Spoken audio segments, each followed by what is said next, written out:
बोलिए सियावर रामचंद्र की जय, पवन सुत हनुमान की जय। वक्रतुंड महाकाय सूर्यकोटि समप्रभा, निर्विघ्नं कुरु मे देव, सर्वकार्येषु सर्वदा। श्री रामचरितमानस पढ़ रहे थे हम, बालकांड चल रहा था, अर्थ सहित पढ़ रहे थे आराम आराम से।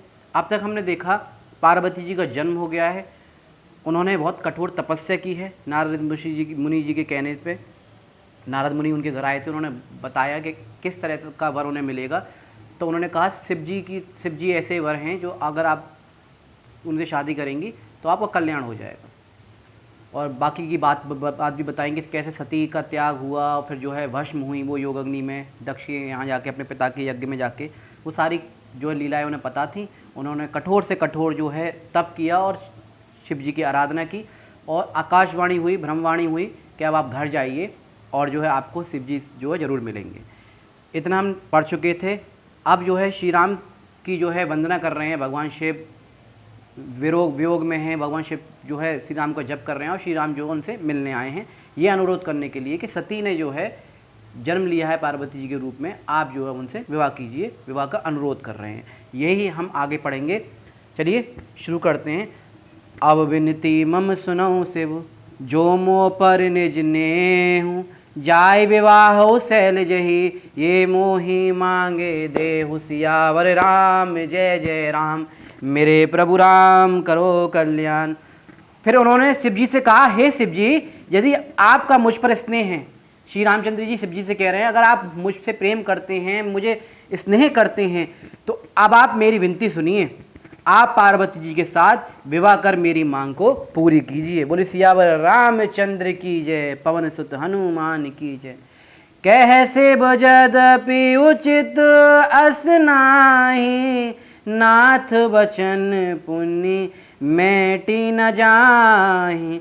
सिर धरि आयसु करिय तुम्हारा, परम धर्म ये नाथ हमारा। शिव जी ने कहा, यद्यपि ऐसा उचित नहीं है, तथापि स्वामी की बात को नकारा नहीं जा सकता, क्योंकि सती का जो जन्म था उसमें पूरी तरह से वो आदिशक्ति नहीं बन पाई थी, अपने आप को पहचान नहीं पाई थी, और इंसान के रूप में थी, मनुष्य के रूप में थी, तो मोह माया उनमें प्रबल थी। इस वजह से जो है वो श्री राम जी का उन्होंने जो है सीता जी के रूप में उनकी परीक्षा ली, वो गलत था। फिर बिना शिव जी की बात माने उनको जो है वहाँ दक्ष के यज्ञ में चली गई, अपने पिता के यज्ञ में चली गई, वहाँ शिव जी का अपमान हुआ, अपने पति का अपमान हुआ। फिर उन्होंने अपनी देह जो है त्याग दिया, अपने आप को योगाग्नि में भस्म कर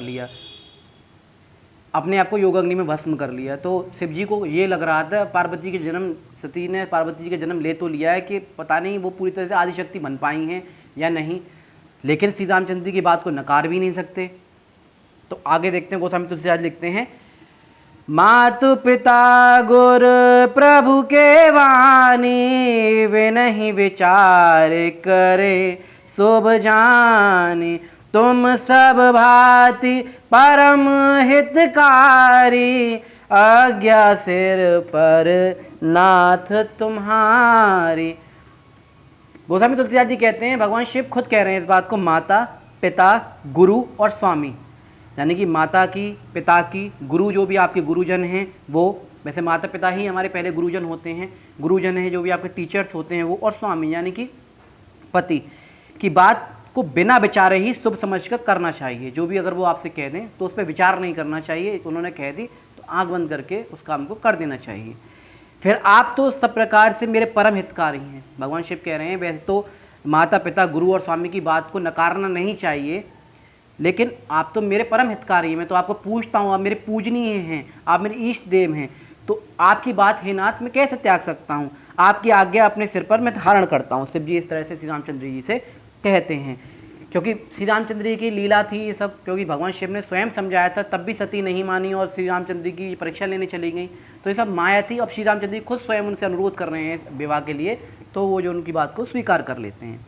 प्रभु तोषेउ सुनि शंकर वचना, भक्ति विवेक धर्म जुत रचना। कै प्रभु हर तुम्हार पन रहु, अब उर राखेउ जो हम कहु।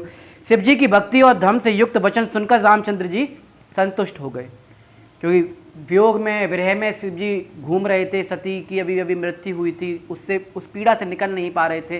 फिर श्री रामचंद्र जी ने संवेदना दी और कहते हुए, सांत्वना देते हुए कहते हैं कि आप उनसे शादी कीजिए, और श्री रामचंद्र जी की बात शिव जी मान लेते हैं और श्री रामचंद्र जी को संतुष्टि होती है। प्रभु ने कहा, हे हर, आपकी प्रतिज्ञा पूरी हो गई, अब हमने जो कहा है उसे हृदय में रखना।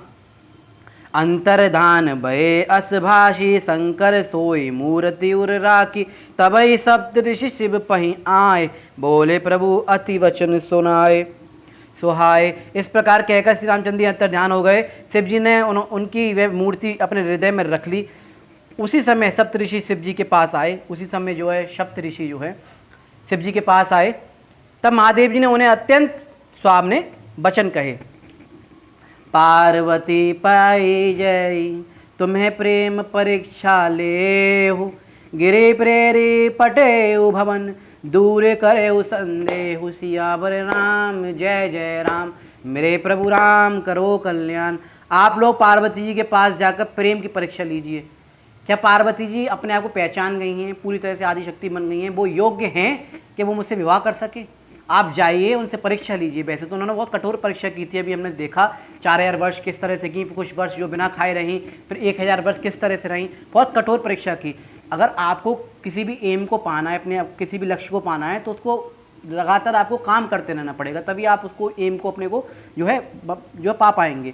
इसी तरह से पार्वती जी की परीक्षा लेने के लिए भगवान शिव कह रहे हैं सप्तऋषियों के, आके आप वहाँ जाइए, उनकी प्रेम की परीक्षा लीजिए और हिमाचल को कहकर पार्वती को घर भिजवाइए और उनसे कहिए कि पार्वती जिद ना करें और उनको जो घर भिजवाइए, अपनी तपस्या जो रोक दें और उनके संदेह को दूर कीजिए। बोली सियावर रामचंद्र की जय, पवन सुत हनुमान की जय।